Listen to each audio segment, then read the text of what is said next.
In the opulent dining room of Fairfield Country Club, a 27-year-old woman was about to face the cruelest moment of her life. What started as an elegant birthday celebration took a shocking turn when she came face to face with a place card that would shatter everything she believed about family love.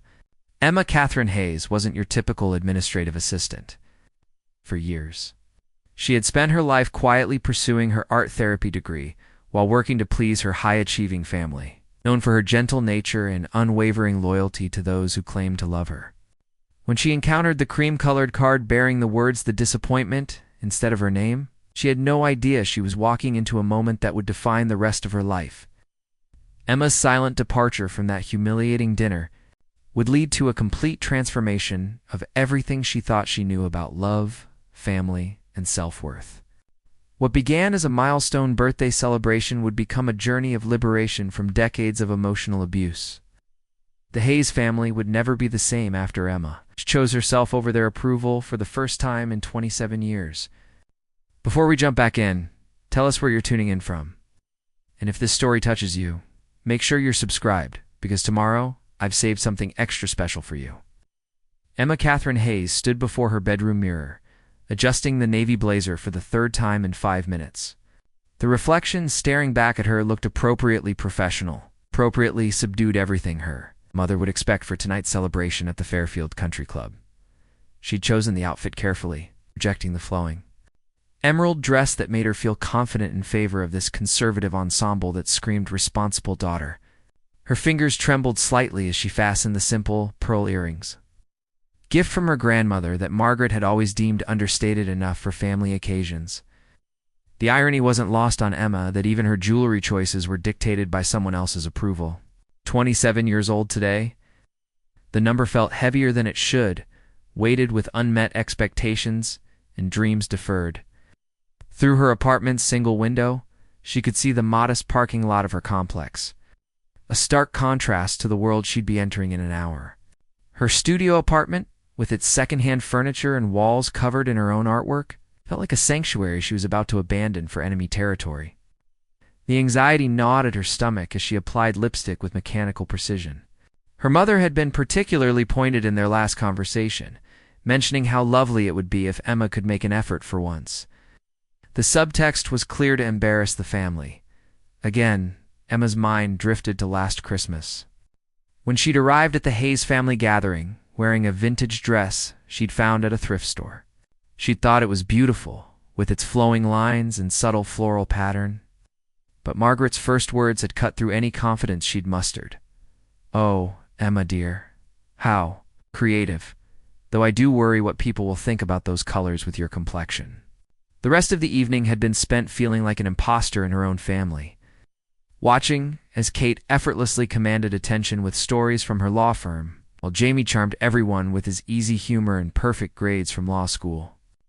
Emma had sat quietly, contributing little, her artistic sensibilities dismissed as impractical hobbies whenever anyone bothered to ask about her work.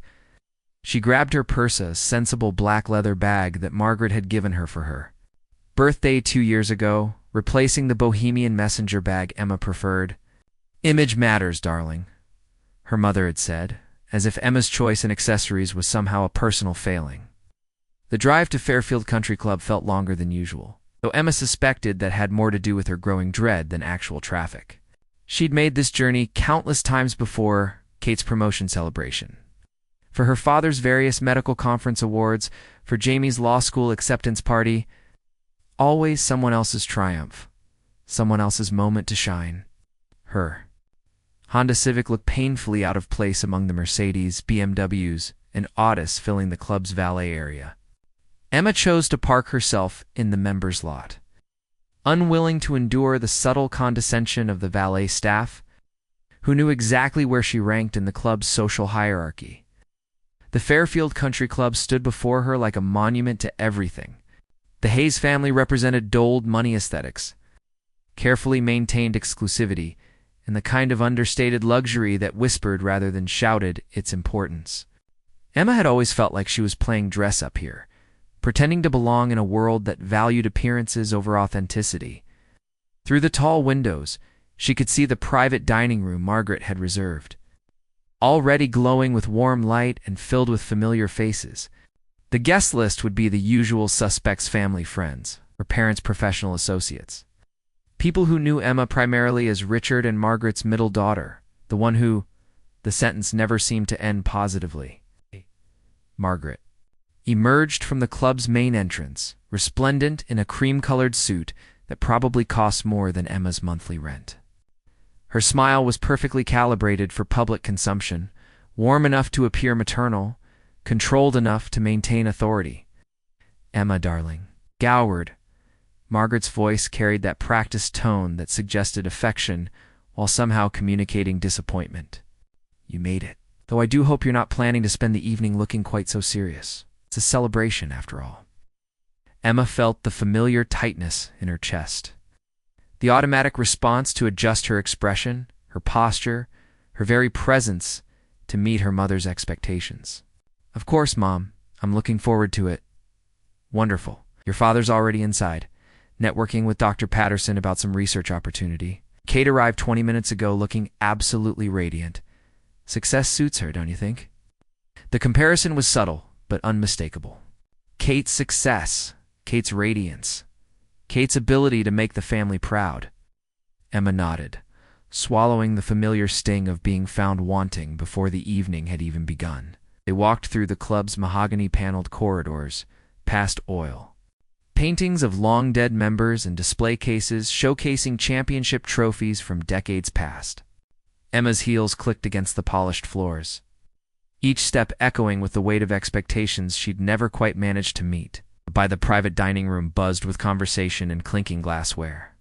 Emma recognized most of the faces her father's, colleagues from the hospital, Margaret's garden club friends, family acquaintances who'd watched her grow up and undoubtedly had opinions about her life choices. She smiled and nodded through the usual pleasantries, accepting birthday wishes that felt more obligatory than genuine. Kate appeared at her side, stunning in a charcoal business dress that somehow managed to look both professional and elegant. "Happy birthday, Em," she said, her voice carrying what might have been genuine warmth. "You look nice. Conservative, but nice." Even Kate's compliments came with qualifications. Jamie bounded over with his characteristic energy, pulling Emma into a hug that felt real enough to make her chest tighten with emotion. "The birthday girl. How does it feel to be so ancient and wise?" His humor was gentle, not cutting, and Emma found herself genuinely smiling for the first time all evening. Ancient, definitely. Wise remains to be seen. Dr. Richard Hayes appeared, as if summoned, checking his watch with the practiced gesture of a man perpetually conscious of time. "Emma, good. You're here. I was just telling Dr. Patterson was telling me about the new cardiac research initiative. Really intriguing stuff. Could have revolutionary uses for it." He launched into a long explanation that made it clear Emma was merely background noise to the evening's main agenda. She nodded now and then, watching her father's face light up in ways she'd never seen when it came to his own family. Margaret clapped twice, commanding attention with the kind of authority that came from always being obeyed. "Everyone could please take their seats. We'll begin dinner. I've taken the liberty of arranging things to spark some meaningful conversation." Emma felt the familiar twist of nerves in her stomach as her eyes moved toward the table. Her mother's seating plans were never accidental. They were exercises in social strategy, crafted to elevate certain interactions while quietly burying others. Over the years, Emma had come to expect being placed near the least relevant guests or beside relatives, eager to dispense unwanted career tips as guests began drifting to their assigned places. Emma followed, her pulse quickening with each step. Her eyes scanned the neatly arranged table, zeroing in on the elegant place cards with names written in her mother's flawless script. She looked for her own, expecting to find it somewhere forgettable and out of the spotlight. But as she neared what seemed to be her spot, her steps faltered. Something was off. The card in front of her seat didn't look quite right, though she couldn't immediately say why. The room buzzed with conversations, cutlery gently clinking, chairs gliding into position, but Emma stood frozen, focused on a small cream card that would determine her evening. The handwriting was unmistakable Margaret's. Precise calligraphy, identical to every other name on the table. But as Emma read the words, her breath snagged in her throat. The color drained from her face. It didn't say Emma. She stared unblinking, trying to process what she saw. Her mother's familiar script, right where her name should be. Read.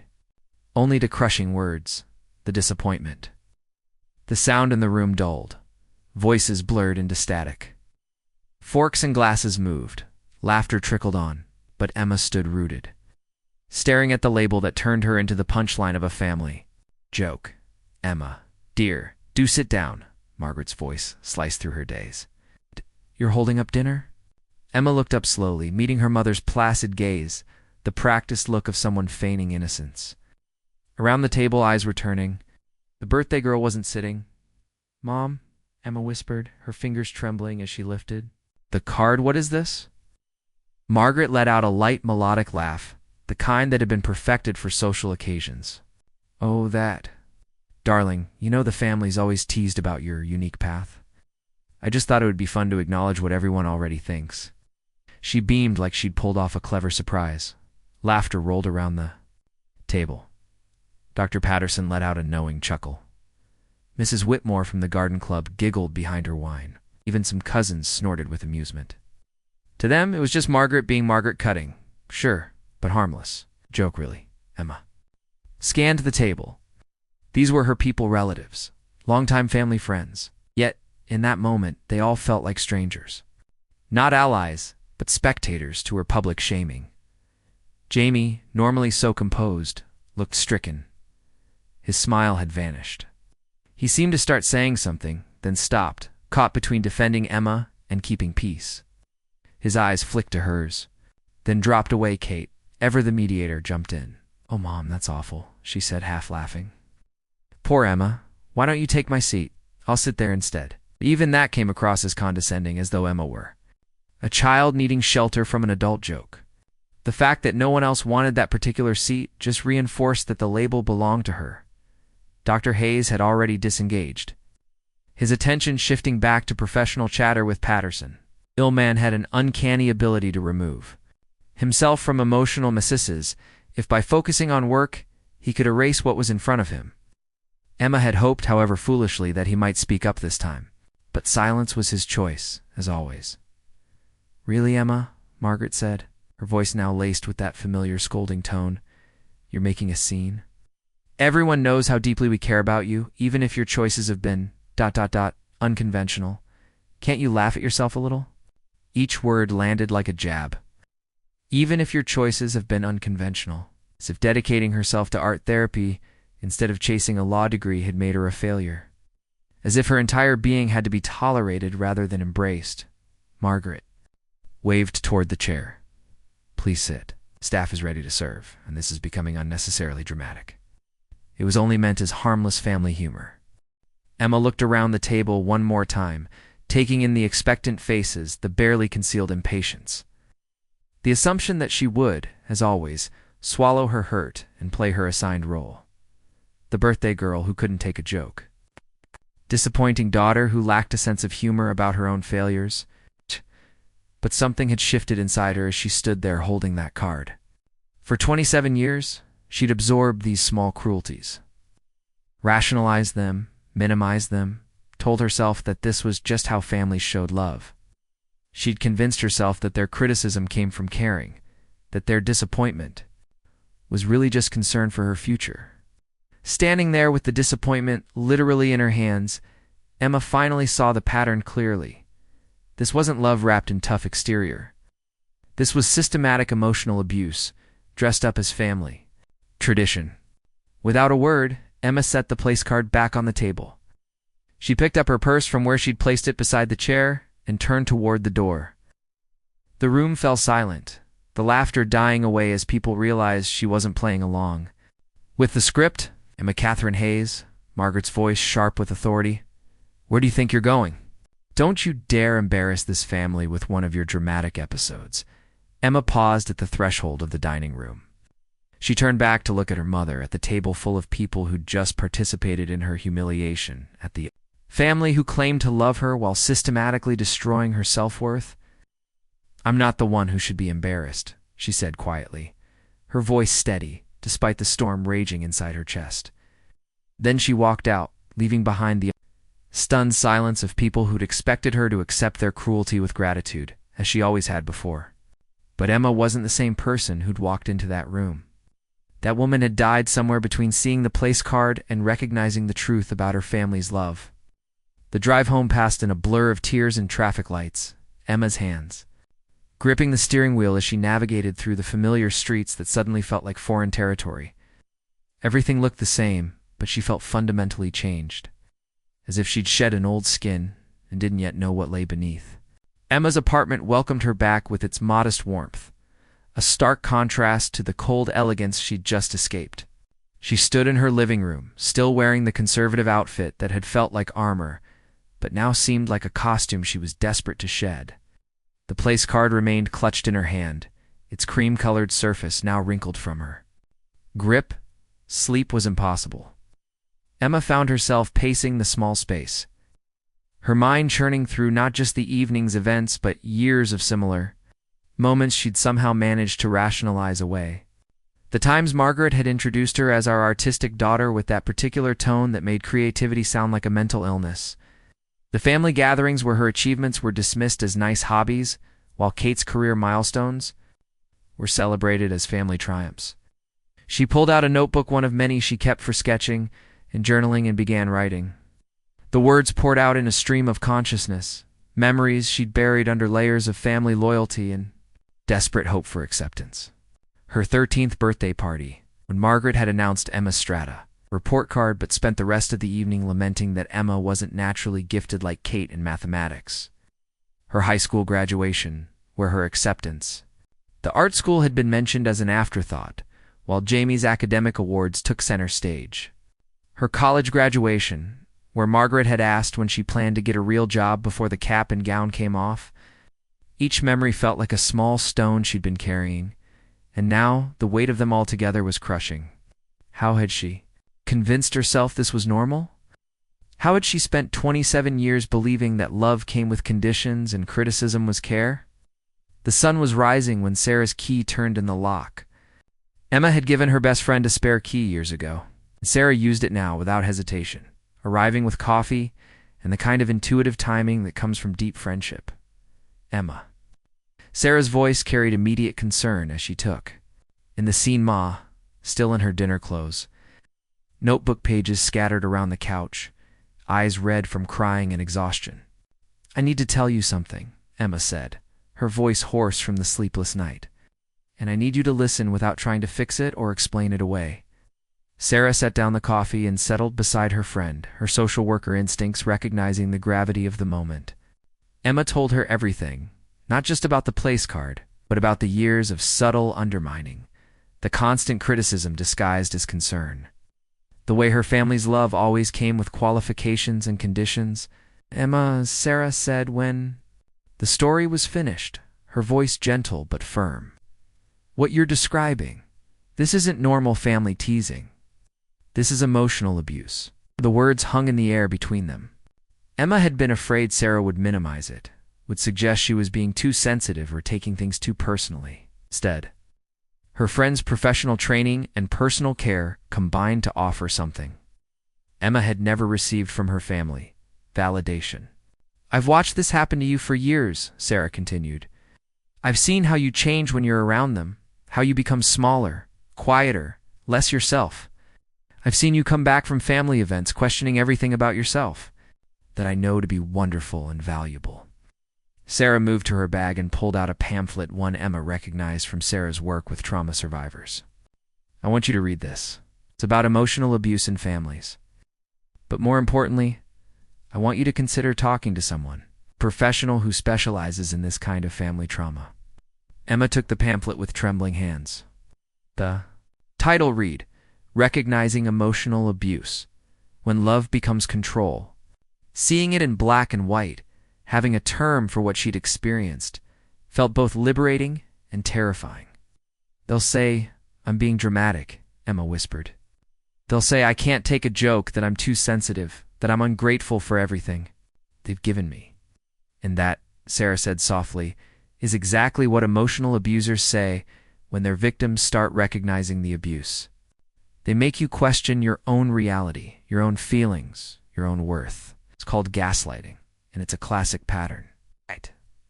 The conversation continued through the morning, Sarah providing the external perspective Emma had never had. She talked about healthy family dynamics. It's about how criticism could be delivered with love and support, rather than undermining and shame. She described families where achievements were celebrated regardless of their nature, where love wasn't. Contingent on meeting impossible standards. Your art therapy degree isn't a consolation prize, Sarah said firmly. It's an amazing achievement from someone who chose to dedicate her life to helping others heal. The fact that your family can't see that says everything about them and nothing about you. By the time Sarah had to leave for work, Emma had made a decision that felt both terrifying and necessary. She would call the therapist, whose name Sarah had written down, Dr. Michael Torres, who specialized in family trauma and emotional abuse. The phone call itself was difficult, Emma's voice shaking as she explained her situation to the receptionist. But making the appointment felt like the first active choice she'd made for herself in years. Not a choice designed to please her family or meet their expectations, but a choice for her own healing and well-being. As Emma finally changed out of her dinner clothes and into comfortable jeans and a paint-stained sweater, she caught sight of herself in the mirror. She looked exhausted, emotionally drained, but there was something different in her eyes. A spark of determination that hadn't been there the day before. Her phone buzzed with a text from Margaret. "I hope you've had time to think about your behavior last night. Your dramatic exit was embarrassing for the entire family. We need to discuss your attitude when you're ready to be reasonable." Emma read the message twice, then deleted it without responding. For the first time in her life, she didn't feel the automatic compulsion to apologize, to explain herself, to make amends for having feelings that inconvenienced her family. Instead, she picked up her sketch pad and began to draw, letting her hands move freely across the page. What emerged was a figure breaking free from chains, wings spread wide, flying toward a sun that seemed to promise warmth and acceptance without conditions. It was a beginning. Dr. Michael Torres's office was nothing like the sterile, intimidating spaces Emma associated with medical professionals specifically. Nothing like her father's austere practice with its walls of diplomas and awards. Instead, warm earth tones and comfortable seating created an atmosphere that invited conversation rather than demanded performance. Emma arrived 15 minutes early, her hands damp with nervous perspiration as she filled out intake forms. The questions seemed designed to excavate years of buried experiences. Describe your family relationships. How do you typically handle conflict? What brings you to therapy at this time? When Dr. Torres emerged from his inner office, Emma was struck by his genuine warmth. He was younger than she'd expected, with kind eyes behind wire-rimmed glasses and an unhurried manner that immediately put her at ease. "Emma," he said, extending his hand. "Thank you for coming. I know taking this step isn't easy." His office continued the theme of comfort over intimidation. Oh, soft lighting. Plants in the corners, artwork that spoke of healing rather than achievement. Emma chose a chair facing the window where she could see trees swaying in the afternoon breeze. "So," Dr. Torres began, settling into his own chair with a notepad that remained largely ignored. "Tell me what brought you here today." Emma had rehearsed this moment, but the words still came out in a rush. "I think my family might be... I don't know if this is the right word, but my friend Sarah thinks they might be emotionally abusive. And I don't know if I'm being dramatic, or if this is real, or if I'm just making too much of normal family stuff." Dr. Torres nodded, his expression neutral but attentive. "That uncertainty you're feeling about whether your experiences are valid or you're making too much of things. That's actually very common among people who've experienced emotional abuse in families. Can you tell me about a specific incident that made you question these relationships?" Emma described the birthday dinner, her voice growing stronger as she recounted the place card incident and her family's reaction. Dr. Torres listened without interruption, occasionally asking clarifying questions that helped Emma articulate details she hadn't fully processed. "The laughter," Emma said, surprising herself with the anger in her voice. Everyone laughed, like my humiliation was entertainment. And when I didn't laugh along, I became the problem. I was being too sensitive, too dramatic, ruining everyone's good time. How did that feel, being told your emotional response was wrong? Like I was crazy, like my feelings didn't matter or were somehow incorrect. Emma paused, a memory surfacing. It's always been like that. If I was hurt by something they said or did, the problem wasn't their behavior. It was my reaction. To it, Dr. Torres leaned forward slightly. Emma, what you're describing is a pattern called invalidation.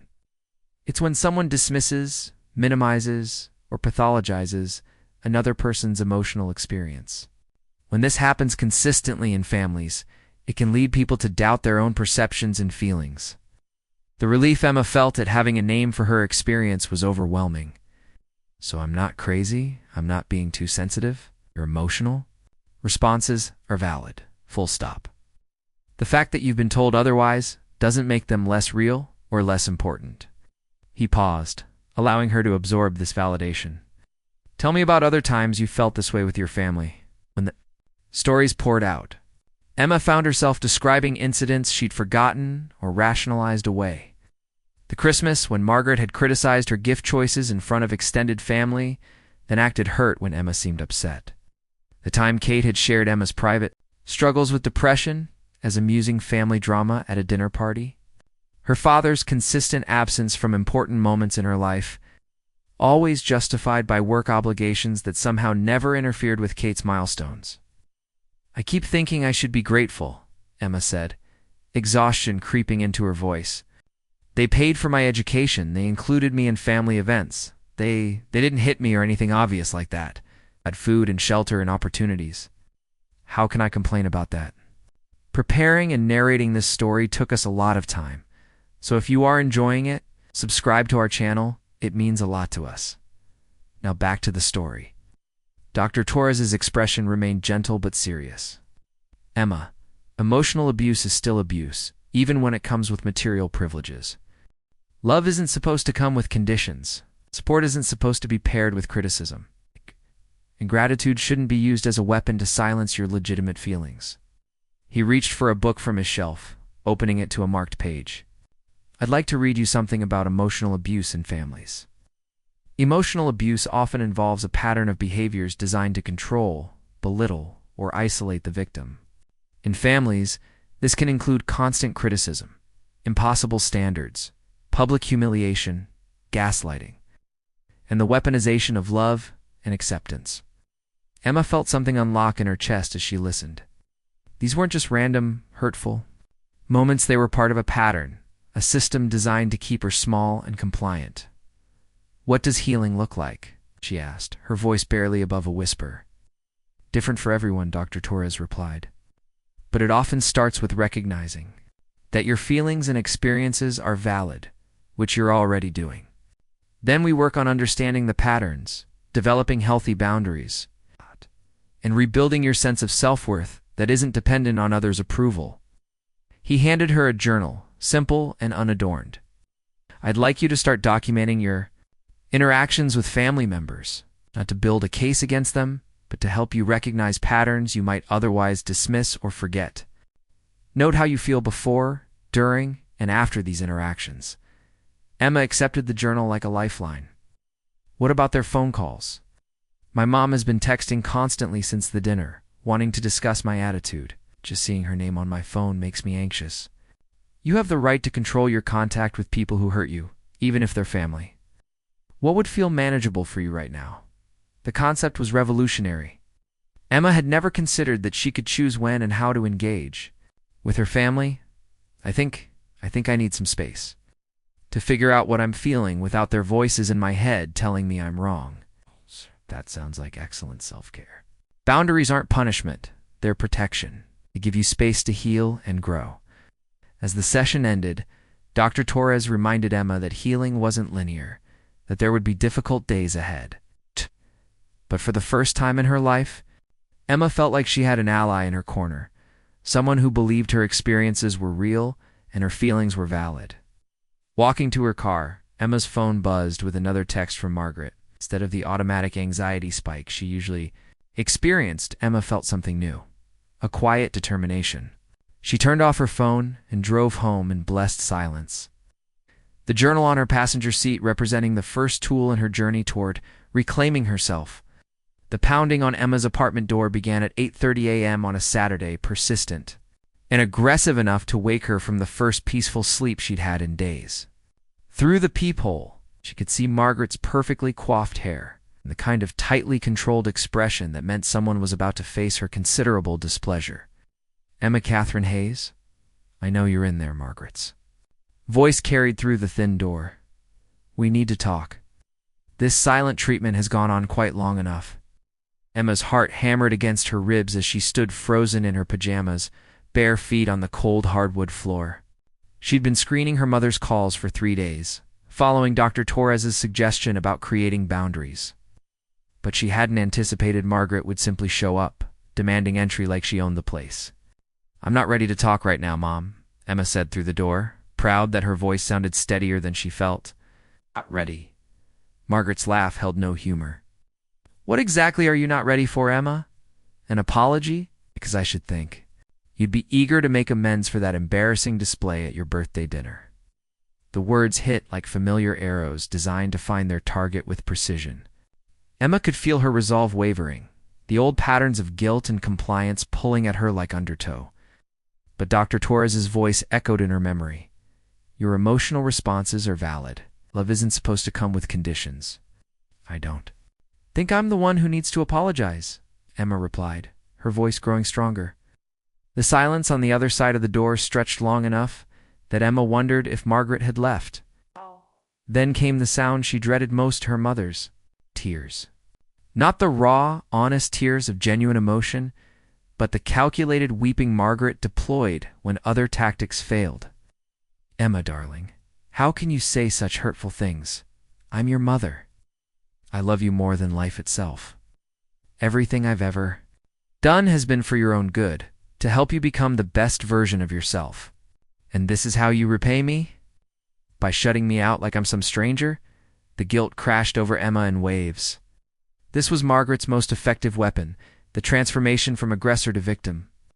The reframing of Emma's self-protection as cruelty toward a loving mother. For 27 years, this approach had worked without fail. Emma's hand moved toward the door lock, muscle memory overriding conscious thought. She'd learned early that making Margaret cry was the ultimate sin, that any boundaries or self-advocacy that caused her mother distress were inherently selfish and wrong. But as her fingers touched the metal, Emma caught sight of herself in the hallway mirror. She looked small, frightened, ready to abandon her own well-being to soothe someone else's manipulative tears. The woman in the reflection was the same person who'd stood at that dining room table, absorbing humiliation while being told it was love. "Mom," Emma said, her hand falling away from the lock, "I need some time to process what happened. I'm not trying to hurt you, but I need space. Right now." Margaret's tears stopped with suspicious abruptness. "Space? From your family?" "Emma, this is exactly the kind of dramatic, self-indulgent behavior that worries us all. You're isolating yourself, creating problems where none exist. Do you realize how this looks to people? How it reflects on our family?" There it was, the real concern. It's not Emma's emotional well-being, but how her behavior might affect the family's image. The mask was slipping, revealing the calculated nature of Margaret's performance. "I understand you're upset," Emma continued, drawing on phrases Dr. Torres had helped her practice. "But I'm not changing my mind about needing space." Voice shifted again, taking on the sharp edge Emma knew meant someone was about to be cut down to size. "Fine. If you want to play these games, we'll play. But don't come crying to us when your little tantrum leaves you completely alone. Family is all you have, Emma. We're the only people who love you despite your flaws, and you're throwing that away for what? Some misguided sense of drama?" Each word was chosen for maximum damage, designed to trigger Emma's deepest fears about being unlovable and alone. For a moment, the old terror rose in her throat, the panic of imagining life without family approval, without their conditional love to anchor her identity. But alongside the fear came something new. Anger.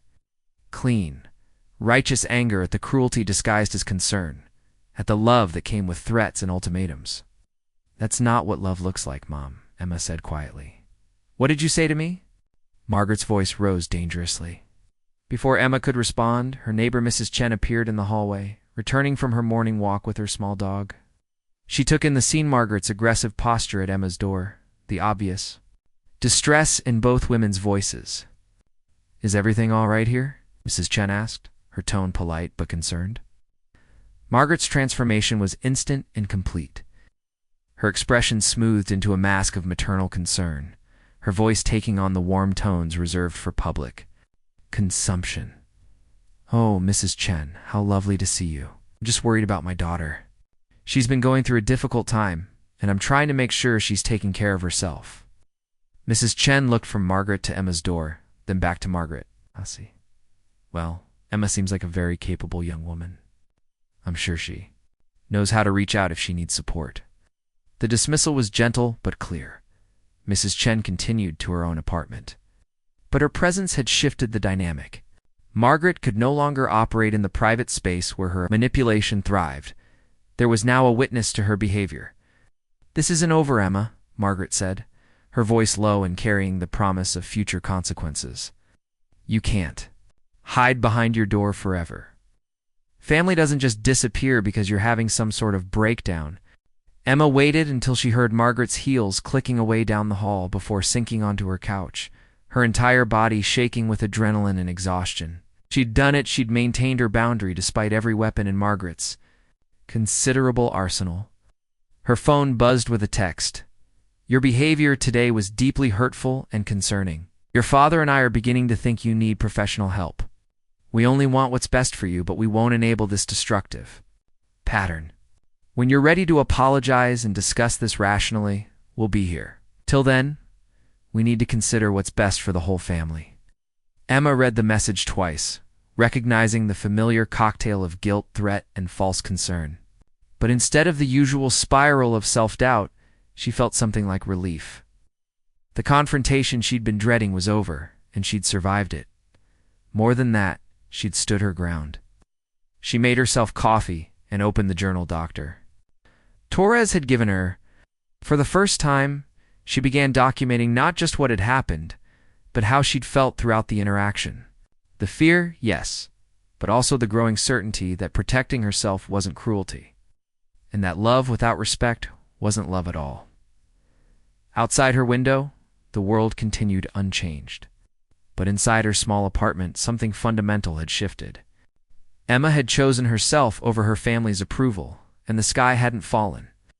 She was still here, still breathing, still capable of making her own choices. It was a beginning she could build on. 2 days after the confrontation with Margaret, Emma found herself standing outside her grandmother Eleanor's Victorian house in the historic district of Fairfield. The wraparound porch with its hanging baskets of flowers had always been a sanctuary from the cold perfection of her parents' home. But Emma hadn't visited in months, partly due to her busy schedule, but mostly because Margaret had a way of monitoring and critiquing every relationship Emma maintained. Eleanor Hayes was 92 years old and sharp as a blade. With silver hair she wore in an elegant chignon and eyes that missed nothing. She answered the door wearing a paint-splattered apron over her usual pearls, evidence of the watercolor hobby she'd taken up at 85. "Emma, darling." Eleanor's face lit up with genuine pleasure. "What a wonderful surprise. Though you look like you haven't been sleeping. Come in, I'll make tea." The house smelled of lavender and old books, a comforting combination that immediately eased the tension Emma had been carrying. They settled in the sunroom, overlooking Eleanor's meticulously maintained garden, china cups balanced on delicate saucers. "Now then," Eleanor said, her direct gaze settling on Emma's face. "What's troubling you? And don't say nothing. I didn't live through 9 decades by missing the obvious." Emma had planned to ease into the conversation, but Eleanor's straightforward approach dissolved her carefully prepared explanations. "Grandma, do you think I'm a disappointment to the family?" Eleanor's eyebrows rose sharply. "What a peculiar question. Why would you ask such a thing?" Emma told her about the birthday dinner, watching her grandmother's expression shift from confusion to anger to something that looked like regret. When Emma finished, Eleanor set down her teacup with deliberate precision. "I see," she said quietly. "And I suppose you've been told this was just harmless family humor?" Everyone laughed, Emma whispered. Even family friends, like it was this obvious truth everyone knew but me. Eleanor was quiet for a long moment, her fingers tracing the rim of her teacup. "Emma, I need to tell you something I should have said years ago." "I failed you, Grandma." "No, please, let me finish." Eleanor's voice carried the authority of age and regret. "I watched your mother become someone I didn't recognize, and I told myself it wasn't my place to interfere. I watched her systematically undermine your confidence, and I convinced myself that perhaps she knew best. I was wrong, and I'm ashamed of my silence." Emma felt tears threatening. "You were the only one who ever made me feel valued, but I did it privately, didn't I? I gave you love and encouragement in the safety of this house, but I never challenged Margaret's behavior in public and never stood up for you when it mattered." Eleanor reached across to take Emma's hand. "That place card wasn't humor, darling. It was cruelty. The fact that people laugh says more about their moral character than yours." The validation from her grandmother, someone who'd known the family dynamics for decades, felt like a dam breaking. Emma had wondered if she was overreacting, if therapy was making her see problems where none existed. But Eleanor's perspective confirmed what her heart had been trying to tell her. "What was Mom like before?" Emma asked. "Before she became this?" Eleanor sighed, her eyes distant. "Margaret was a brilliant, driven girl who grew up with nothing. When she married your father, she was so grateful for the security, the social position. But somewhere along the way, that gratitude became fear of losing what she'd gained. She began to see everything and everyone as either assets or liabilities in maintaining her status. And I became a liability. You became someone who couldn't be controlled or molded into her vision of success. Your artistic nature, your sensitivity, your refusal to prioritize achievement over authenticity, these threatened her carefully constructed world." They talked for hours, Eleanor sharing stories Emma had never heard about Margaret's early years, helping her understand the fear that drove her mother's need for control. It didn't excuse the behavior, but it provided context that made the whole situation feel less personal and more tragic. "I want to support you now," Eleanor said as the afternoon waned. "Whatever you need, financial help, emotional support, someone to stand up to Margaret when necessary. I won't fail you again." Emma hugged her grandmother fiercely, feeling like she'd gained an ally she'd never known she could count on. Later. That evening, while walking back to her car from the grocery store, Emma heard a commotion from the veterinary clinic next to the market. A woman was trying to coax a terrified cat from under a car, while a kind-faced man in scrubs crouched nearby, speaking in low, patient tones. "It's okay," he was saying. "We're not going to hurt you. We just want to help." The cat, a scraggly orange tabby with what looked like an injured leg, finally allowed itself to be gently captured. Emma found herself drawn to the scene, impressed by the man's patience and obvious compassion. "Is he going to be okay?" she asked, as the man carried the cat toward the clinic. He looked up, and Emma was struck by warm brown eyes behind wire-rimmed glasses. "I think so. Looks like he's been on his own for a while, but nothing that can't be fixed with some food, antibiotics, and patience." "Are you the veterinarian?" "Tom Anderson," he said, extending his free hand. "And yes, guilty as charged. Though I have to say, emergency rescues aren't usually part of the grocery store experience." Emma found herself smiling, really smiling for the first time in days. Emma Hayes. And I think grocery store cat rescues should definitely be more common. Tom's laugh was warm and genuine. "I'll see what I can do about that, though I should probably focus on getting this guy looked at first." As Tom disappeared into the clinic with the injured cat, Emma realized she was still smiling. There was something refreshing about meeting someone whose first priority was helping a creature in need, without ulterior motives or hidden agendas. Her phone buzzed with another message from Margaret, but for the first time, Emma didn't feel the familiar spike of anxiety. Instead, she thought about Eleanor's fierce support and Tom's gentle kindness. There were people in the world who offered love without conditions, help without expectations. Maybe she could learn to recognize the difference. Walking to her car, Emma felt something she hadn't experienced in years. Hope that life could be different. That she could surround herself with people who saw her worth instead of cataloging her failures. It was a fragile feeling, new and uncertain, but it was hers, and that made all the difference. 3 weeks after the confrontation with Margaret, Emma sat in her gray cubicle at Morrison & Associates Insurance, staring at her computer screen without seeing the spreadsheet of claims data displayed there. The fluorescent lights hummed overhead, casting everything in a harsh, colorless glow that seemed to leach the life from everything it touched. For 5 years, she'd worked as an administrative assistant here, filing reports and answering phones. For agents who sold policies to people who'd never remember her name, it was stable work, the kind Margaret approved of, practical, responsible, realistic, for someone with your limitations. But Emma's art therapy degree hung on her apartment wall, unused and increasingly accusatory. Every day she spent in this sterile environment felt like another small betrayal of her authentic self. Her session with Dr. Torres the previous week had been particularly illuminating. He'd asked her to imagine her life without the constant pressure of family approval, to picture what she might choose if she only had to answer to herself. What would you do, he'd asked, if you knew you couldn't fail? The answer had come immediately, rising from a place in her heart she'd been afraid to acknowledge. She'd open her own art therapy practice. She'd help other people heal from trauma through creative expression. She'd use her own experiences with family dysfunction to guide others toward healthier relationships. Now, sitting in her cubicle with that vision burning bright in her mind, Emma made a decision that felt both terrifying and inevitable. She opened her laptop and began typing a resignation letter. Her supervisor, Janet Morrison, was a kind woman. In her 50s, who'd always treated Emma with respect and genuine appreciation. When Emma knocked on her office door an hour later, Janet looked up from her paperwork with a welcoming smile. "Emma, come in. What can I do for you?" "I need to give you my resignation," Emma said, the words coming out in a rush before she could lose her nerve. 2 weeks' notice, starting today." Janet's eyebrows rose in surprise. "Oh my, this is unexpected. May I ask what prompted this decision? Has someone offered you a better position?" Emma took a deep breath, feeling the weight of years of apologizing for her dreams. "I'm starting my own art therapy practice.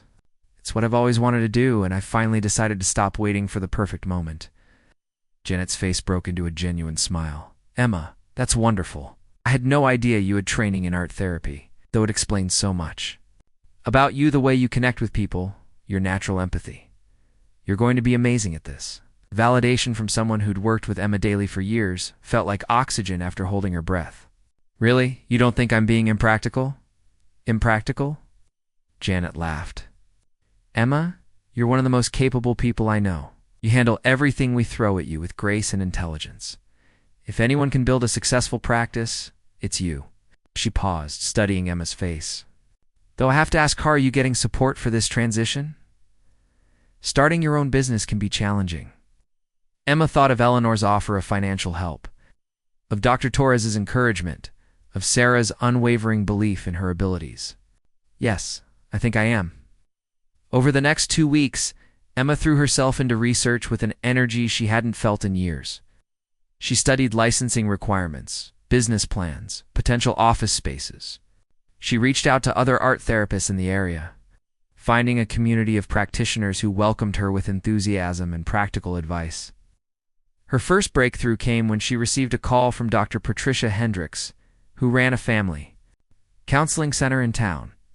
They met at a coffee shop near the center, and Emma found herself talking with surprising confidence about her vision for combining art therapy with family trauma work.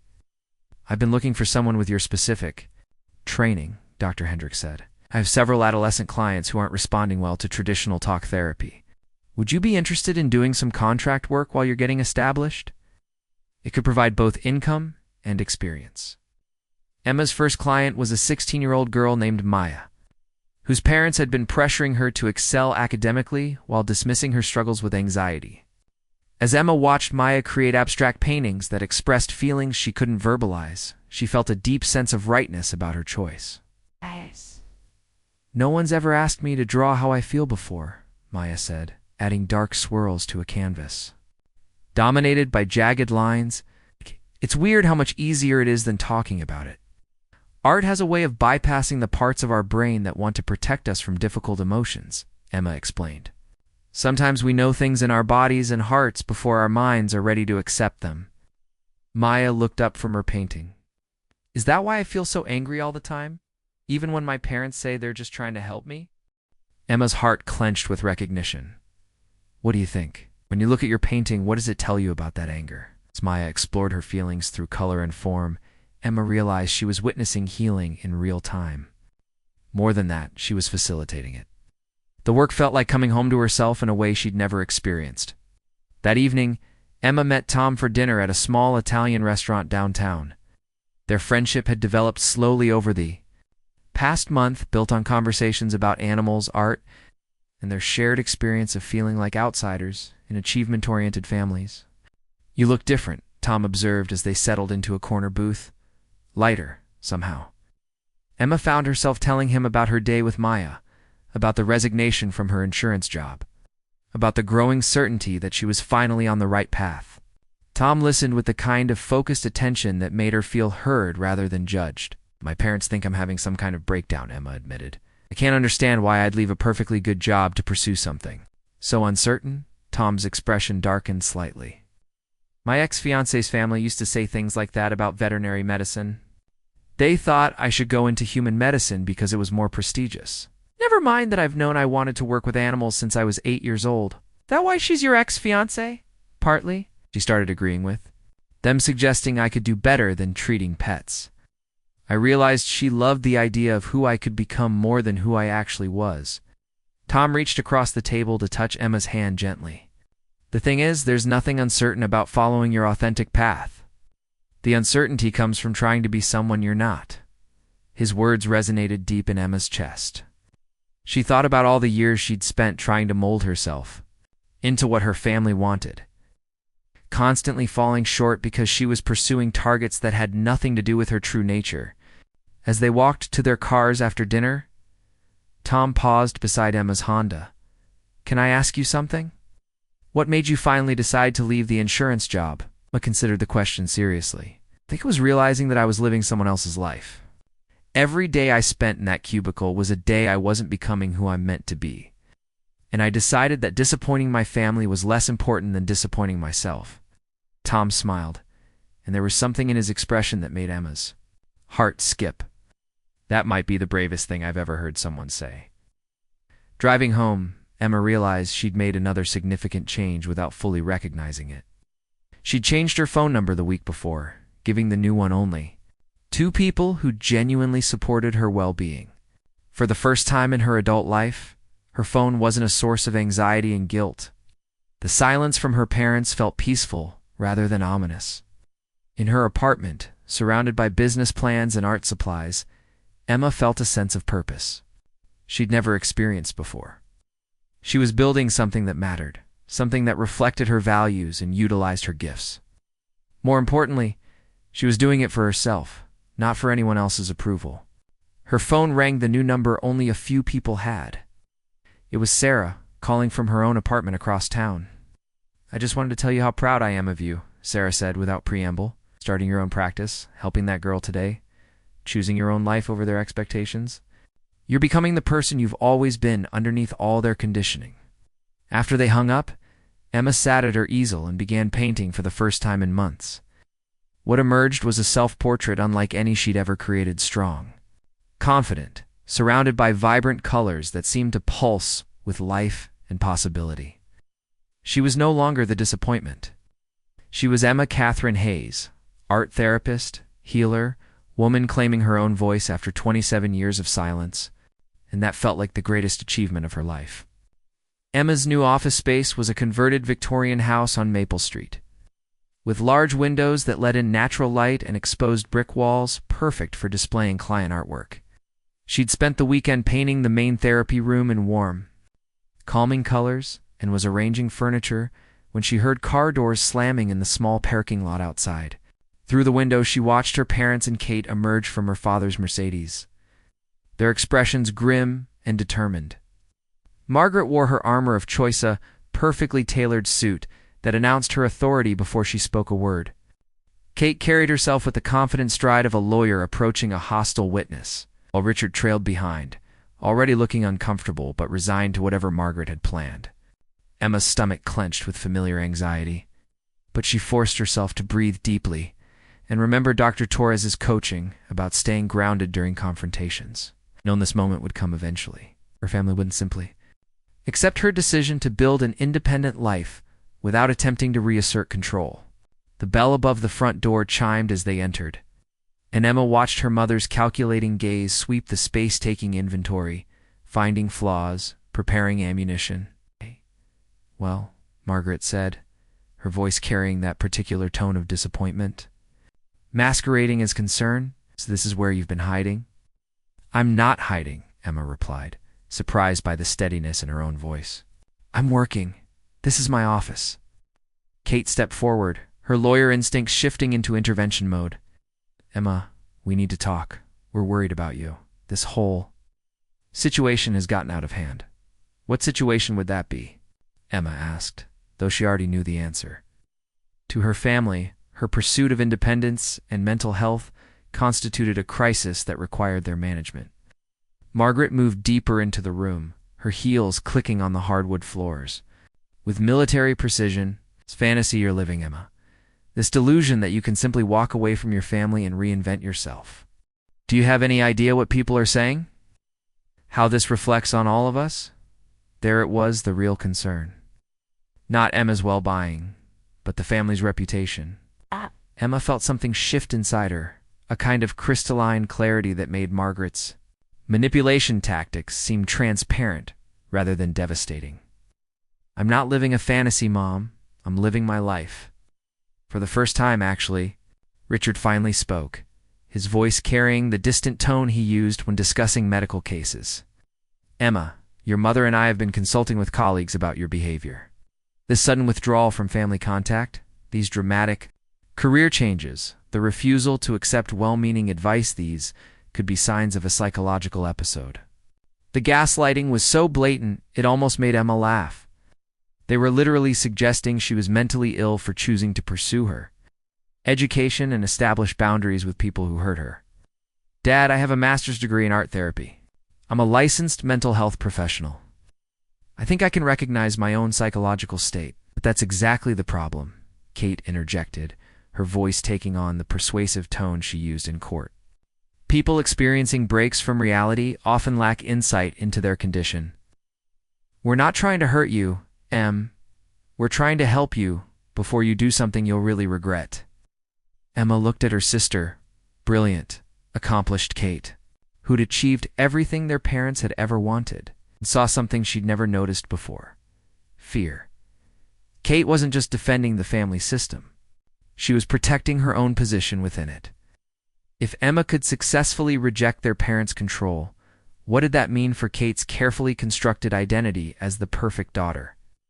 "What exactly do you think I need help with?" Emma asked. "I have a growing practice, satisfied clients, my own space, healthy relationships. By what measure am I failing?" Margaret's mask slipped slightly, revealing the rage beneath her controlled exterior. "Healthy relationships? I mean, that veterinarian who's filling your head with romantic nonsense. Or perhaps that social worker friend who's convinced you that your loving family is somehow toxic. Emma, you're being manipulated by people who want to isolate you from the people who truly care about you." The projection was stunning in its audacity. Margaret was accusing others of the exact manipulation tactics she'd been using on Emma for decades. "I need you all to leave," Emma said quietly. "Excuse me?" Margaret's voice rose dangerously. "This is my workplace. You came here uninvited to pressure me into abandoning choices that make me happy and fulfilled. I'm asking you to leave." Kate stepped closer, her expression shifting into the fake sympathy she'd perfected during family crises. "Emma, listen to yourself. You're isolating yourself from people who love you, making decisions based on anger and hurt feelings rather than logic. Mom's birthday card was a joke, but that's all it was. You've blown this completely out of proportion. Birthday card, Emma's voice sharpened. Kate, you were there. Saw the place card. You know exactly what happened. I saw a family trying to use humor to address some legitimate concerns. About your life choices, Kate replied smoothly. Maybe the execution wasn't perfect, but the intention was love. The rewriting of history was so complete, so confident, that Emma understood why she'd spent years doubting her own perceptions. This was how it worked. Her family created their own version of reality and insisted she accept it, regardless of what she'd actually experienced.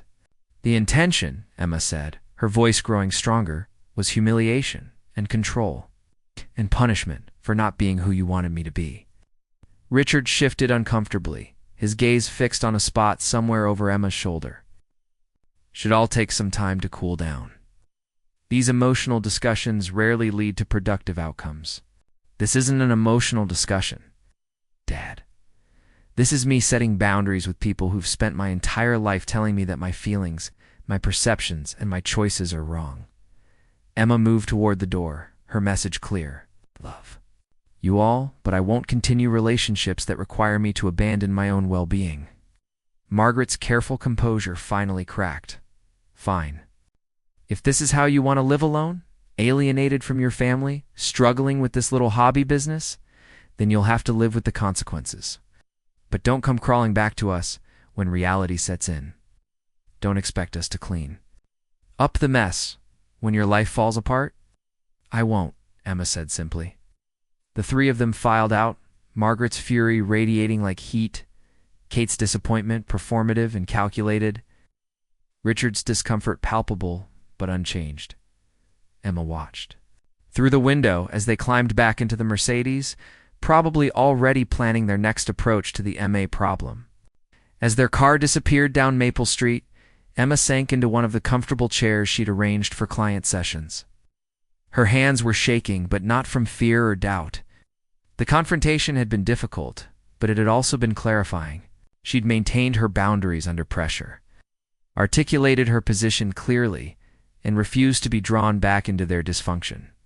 Her phone buzzed with a text from Tom. Saw your family leaving. You okay? No pressure to answer if you need space?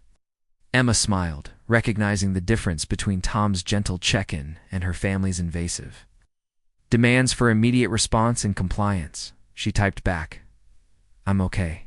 Actually better than. Okay, we'll call you later. Another text, this one from Eleanor. Margaret called me ranting about your defiance. I told her you're the sanest member of this family and she should be proud of you. If you need anything, call me. And finally, Sarah, remember what we talked about, their escalation means you're succeeding at breaking free? This is progress, not setback. So proud of you. Emma looked around her office, her space, her rules. Her vision made manifest and felt something she'd never experienced before. Complete certainty that she was exactly where she belonged.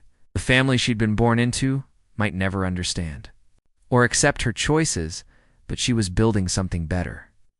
A life based on authenticity rather than approval, connection rather than control. For the first time in 27 years, Emma felt genuinely free. 6 months after the confrontation at her office, Emma stood in the same space that had witnessed her family's final attempt at control. But everything about the scene was different. The walls now displayed a rotating gallery of client artwork, powerful pieces that told stories of healing and growth. The morning light streaming through the windows illuminated not just furniture, but a thriving practice that had grown beyond her most optimistic projections. Maya, her first teenage client, had become something of a success story. The angry, anxiety-ridden girl who'd first walked through these doors had blossomed into a confident, young woman who'd learned to express her feelings through art rather than destructive behaviors. Her parents, initially skeptical of art therapy, had become some of Emma's strongest advocates after witnessing their daughter's transformation. I told my mom about the family dynamics thing we talked about. Maya had said during their most recent session about how love shouldn't come with impossible conditions. She cried and apologized for putting so much pressure on me. We're actually talking now, really talking, instead of just her lecturing me about grades. Emma's client roster had expanded to include adults dealing with family trauma, teenagers struggling with perfectionism, and even some couples learning to communicate through creative expression. Word of mouth had been her best marketing tool. Healing. People tend to tell others about the person who helped them heal. The support group she'd started for adult children of narcissistic parents had grown from 3 members meeting in her office to 12 people gathering in the community room at the local library. Emma found that facilitating these sessions strengthened her own recovery, reminding her that she wasn't alone in her experience and that healing was possible even from the most damaged family systems. Today was particularly special because Tom was coming to see her office properly for the first time. Their relationship had deepened gradually, built on a foundation of mutual respect and genuine compatibility that Emma was still learning to trust. Tom's approach to love was so different from what she'd experienced with her family. He celebrated her successes without trying to claim credit, supported her choices without trying to control them, and showed up consistently without keeping score. When he arrived carrying coffee and pastries from their favorite bakery, Emma felt that familiar flutter of happiness that still surprised her with its simplicity. "This place is incredible," Tom said, taking in the transformed space. I knew it would be. But seeing it full of life like this, "Emma, you've built something really special here." They settled in the small kitchen area Emma had created for client comfort. She found herself telling him about her morning session with a new client, a woman in her 50s, who was finally addressing decades of emotional abuse from her mother. "She said something that really stuck with me," Emma shared. "She asked if it was too late to start over, to build the life she actually wanted instead of the one that had been imposed on her. I told her what Eleanor told me, that it's never too late to become who you're supposed to be." Tom reached across the small table to take her hand. "Speaking of Eleanor, how are things with her?" Emma smiled, thinking of her grandmother's unexpected transformation into a fierce ally. "She's amazing. She actually confronted my mother last week at the grocery store when Margaret started telling people I was going through a difficult phase. Eleanor apparently said, quite loudly, that I was the healthiest I'd ever been and that Margaret should focus on her own behavior instead of spreading gossip about mine.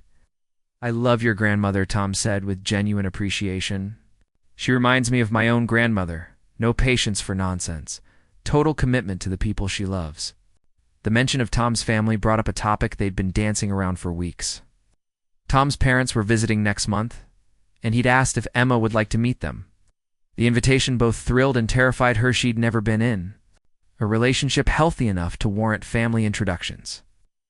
"About meeting your parents," Emma began, then stopped, unsure how to voice her concerns. "You're nervous," Tom observed, his voice gentle and understanding. "What if they don't like me? What if they think I'm not good enough for you?" What if Tom leaned forward, interrupting her spiral with a kiss that was soft and reassuring. "Emma, my parents are going to love you because I love you. And even if they didn't, which they will, it wouldn't change how I feel or what we're building together." The words "I love you" hung in the air between them, the first time either had spoken them aloud. Emma felt tears threatening, but they were tears of joy rather than fear. "I love you too," she whispered, amazed by how natural the words felt. "I didn't think I was capable of healthy love, but you make it feel easy." "It is easy," Tom replied, "when it's with the right person." Later that afternoon, Emma was surprised by a visit from Jamie. Her younger brother appeared at her office door looking nervous but determined, carrying a large coffee and what appeared to be several textbooks. "Hey," he said, his usual charm, tempered by obvious discomfort. "I hope it's okay that I came by. I've been wanting to talk to you for months, but Mom made it clear that contacting you was encouraged." Emma gestured him inside, noting how he looked around the space with something that might have been envy or admiration. "This is really impressive, Em. I had no idea you were building something like this." Settled into one of the client chairs, then immediately stood again, too agitated to sit still. "I need to tell you something. About that night, the birthday dinner. I should have said something. I should have stood up for you, and I didn't, and I've been feeling sick about it ever since." Emma felt a rush of affection for her brother, the peacemaker who'd been caught between family loyalty and his own conscience for months. Jamie, you don't have to. Yes, I do. What Mom did was cruel. What we all did by laughing along was worse. And I've been thinking about it ever since. Thinking about how many times I've watched her hurt you and just stood by because it was easier than causing conflict. Jamie finally sat down, his hands clasped tightly in his lap. I'm dropping out of law school. The announcement hung between them like a confession. I don't want to be a lawyer, Em. I never did. I want to teach high school history, maybe coach soccer, but every time I tried to talk to them about it, it'd remind me about family expectations and not disappointing people like Emma did. He looked up with pain in his eyes. They've been using you as a cautionary tale to keep me in line. Emma felt a familiar surge of anger, but it was tempered by pride in her brother's courage. What changed your mind watching you? Jamie said simply. Seeing you choose your own happiness over their approval. I realized that if I stay on this path, I'll spend my whole life being miserable just to avoid their disappointment. Disappointment isn't actually my responsibility. They talked for 2 hours. Jamie sharing his fears about confronting their parents and Emma offering insights from her own journey toward independence. When he left, he hugged her tightly and promised to stay in touch regardless of their family's response. That evening, Emma sat in her apartment, surrounded by evidence of her new life photos from the support group. Artwork from clients, a card from Maya's parents thanking her for helping their daughter, and a text from Tom asking if she wanted to have dinner with him and discuss their upcoming trip to meet his family. On her easel was a new painting of family portrait, unlike any she'd ever created. It showed her chosen family, Eleanor with her fierce love, Sarah with her unwavering support, Tom with his gentle strength, Jamie with his growing courage, and Dr. Torres with his professional wisdom. At the center was Emma herself, surrounded by people who loved her, not despite her flaws, but as she actually was. For the first time in her life, Emma looked at an image of family and felt nothing but warmth, safety, and belonging. She'd lost the family she'd been born into, but she'd gained something infinitely more valuable. People who chose to love her without conditions, support her without control, and celebrate her authenticity without reservation. It had taken 27 years, but Emma had finally learned the difference between family and love. She would never settle for less than both again. 1 year to the day after the place card incident that changed everything, Emma stood in her apartment kitchen, preparing for a celebration that would look nothing like the formal affairs her family had always orchestrated. The space buzzed with the warm chaos of chosen family Sarah, arranging flowers in mismatched vases. Tom setting up a playlist that included everyone's musical preferences. Eleanor directing operations from her chair by the window with the authority of someone who'd learned that love was best expressed through presence rather than performance. Jamie arrived early, carrying a homemade chocolate cake and wearing a smile that had become increasingly genuine over the past year. His decision to leave law school and pursue teaching had initially caused the family upheaval he'd feared, but the peace on his face made it clear he'd never regretted the choice. "Happy birthday, Em," he said, setting the cake on the counter. "I still can't believe it's been a year since everything changed." Emma hugged her brother, marveling at how their relationship had deepened once they'd both stepped outside their family's prescribed roles. Jamie was no longer the peacemaker, frantically trying to maintain harmony. He was simply himself, kind, funny, principled, and free. The gathering was intentionally small, limited to people who'd earned their place through genuine care, rather than obligation. Dr. Torres had been invited but was spending the weekend with his own family. He'd sent a card expressing pride in Emma's journey. Maya, now graduating high school and planning to study psychology, stopped by earlier with artwork she'd created for Emma's office. As evening settled over the apartment, the group clustered around Emma's small dining table, sharing stories and laughter over Thai takeout and homemade cake. The contrast to last year's formal dinner at the country club was stark and intentional. This celebration prioritized connection over appearance, authenticity over achievement. "I want to make a toast," Eleanor announced, raising her wine glass with steady hands. "To Emma, who taught this old woman that it's never too late to choose courage over comfort. And to all of us, for proving that family is something you create, not something you're born into. They were raising their glasses when the doorbell rang. Emma's heart jumped. She'd given her address to very few people, and everyone she'd invited was already here. Through the peephole, she saw a figure that made her blood run cold. Margaret, standing alone on the doorstep, holding what appeared to be a wrapped gift. Emma's first instinct was panic, the familiar response to her mother's presence that had been conditioned over decades. But as she looked back at her chosen family gathered around her table, she felt something new, strength borrowed from people who loved her unconditionally. "It's my mother," she said quietly, and watched as her friends immediately shifted into protective mode. Tom moved closer.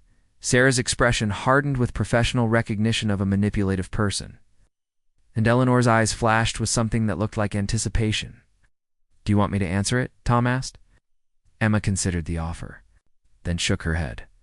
"No, I need to do this myself." She opened the door but didn't invite Margaret inside, creating a clear boundary between her old life and her new one. "Emma," Margaret's voice was carefully modulated. Designed to project wounded motherhood rather than the anger Emma could see simmering beneath the surface. "I brought you a birthday gift. I've been hoping we could talk, that perhaps enough time has passed for us to move beyond this misunderstanding." The word misunderstanding hung in the air like a challenge. A year ago, Emma might have been tempted to accept this reframing, to believe that love could be salvaged if she just tried harder to explain her feelings or forgive past hurts. But she'd learned too much about healthy relationships to accept crumbs disguised as bread. "What exactly do you think we misunderstood?" Emma asked, her voice calm and direct. Margaret's carefully controlled expression flickered with irritation. "This whole situation, darling," the birthday card was meant as gentle family humor, not the cruel attack you perceived it to be. "I think your professional training may have led you to overanalyze what was simply an attempt at levity." The gaslighting was so complete, so confident, that Emma almost admired its audacity. Margaret had rewritten history entirely, transforming deliberate humiliation into misunderstood humor and Emma's healthy response into professional paranoia. "Mom," Emma said, surprised by the pity in her own voice, "I hope someday you're able to acknowledge what really happened, but I'm not willing to pretend it didn't happen. To make you more comfortable." Margaret's mask began to slip. "I see your new associates have thoroughly poisoned you against your own family. This veterinarian, this social worker. They've convinced you that people who love you are somehow your enemies." Inside the apartment, Emma heard Eleanor's chair scrape against the floor. Her grandmother appeared in the doorway, her small frame radiating authority despite her 93 years. Margaret Eleanor's voice cut through her daughter's manipulation like a blade. "Stop embarrassing yourself. Emma has shown more grace and maturity in the past year than you've managed in the past decade." Margaret's composure cracked entirely at the sight of her mother supporting Emma. "Mother, surely you can see what's happening here. Emma has cut herself off from everyone who loves her, surrounding herself with strangers who enable her victim mentality." "The only victim mentality I see," Eleanor interrupted, "belongs to someone who can't accept responsibility for her own behavior. Emma has built a beautiful life, filled with people who value her for who she is, not who they want her to become. If you can't see that, the problem isn't with Emma." Margaret looked between Emma and Eleanor, perhaps finally recognizing that her usual tactics weren't working. The gift in her hands, whatever peace offering she'd hoped might restore her control, suddenly seemed inadequate to the situation. "Fine," Margaret said, her voice taking on the brittle quality that preceded her most devastating attacks. "If this is how you want to live alienated from your real family, playing therapist to strangers, settling for some small-town veterinarian instead of someone worthy of your background, then you'll have to live with the consequences. But don't expect us to be here when your little fantasy falls apart." The threats that once would have sent Emma into spirals of self-doubt now felt empty, echoing off the fortress of self-worth she'd built over the past year.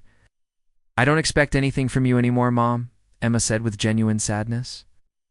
That's actually been incredibly freeing. After Margaret left, her wrapped gift abandoned on the doorstep like a monument to failed manipulation, Emma returned to her celebration. Her friends had tactfully resumed their conversations, giving her space to process the encounter without making it the focus of the evening. You were amazing, Tom said quietly, taking her hand as she sat back down, clear, unshakable. She couldn't touch you. Emma realized he was right. The confrontation that would once have derailed her completely had felt manageable, even educational. She'd seen Margaret clearly not as the powerful mother figure who'd once controlled her reality, but as a damaged person clinging to control because she'd never learned healthier ways to love. I feel sorry for her, Emma said, surprising herself with the truth of it. She's going to spend the rest of her life wondering why her children keep pulling away, never understanding that love doesn't work the way she thinks it does. Eleanor patted Emma's shoulder with gentle approval. Pity is the final stage of healing from someone's toxicity. When you can see them clearly enough to feel sorry for them, you're free. As the evening wound down and her friends prepared to leave, Emma felt a profound sense of completion. The girl who'd walked silently away from that birthday dinner a year ago had been broken but not defeated. The woman who'd faced down Margaret tonight was whole, confident, surrounded by love that asked for nothing in return except authenticity. Jamie lingered after the others left, helping Emma clean up dishes and wrap leftover cake. "Do you think she'll try again?" he asked, obviously referring to Margaret's continued attempts at reconciliation. "Probably," Emma said, "but it doesn't matter anymore. I know who I am now, and I know what love actually looks like. No one can take that away from me." Later, alone in her apartment, Emma opened the journal Dr. Torres had given her a year ago and began writing. Not about pain or family dysfunction this time, but about gratitude. For Sarah's friendship, for Eleanor's fierce loyalty, for Tom's patient love, for Jamie's courage, for Dr. Torres's guidance, for clients who trusted her with their healing journeys. She wrote about the art therapy practice that had exceeded every expectation, about the support group that had become a community, about waking up each morning eager to live her authentic life rather than dreading another day of performance. Most importantly, she wrote about the lesson that had taken 28 years to learn, that the greatest gift you can give yourself is the freedom to be exactly who you are, regardless of who approves or disapproves. Outside her window, the world continued unchanged. But inside her heart, Emma carried the quiet satisfaction of someone who'd fought for herself and won. Not through anger or revenge, but through the radical act of choosing love. Real love, healthy love, unconditional. Love over the hollow substitute she'd once accepted as normal. Tomorrow would bring new challenges, new clients to help, new opportunities to grow. But tonight, Emma Catherine Hayes, no longer the disappointment, but simply herself, was exactly where she belonged. Up next, you've got two more standout stories right on your screen. If this one hit the mark, you won't want to pass these up. Just click and check them out. And don't forget to subscribe and turn on the notification bell so you don't miss any upload from us.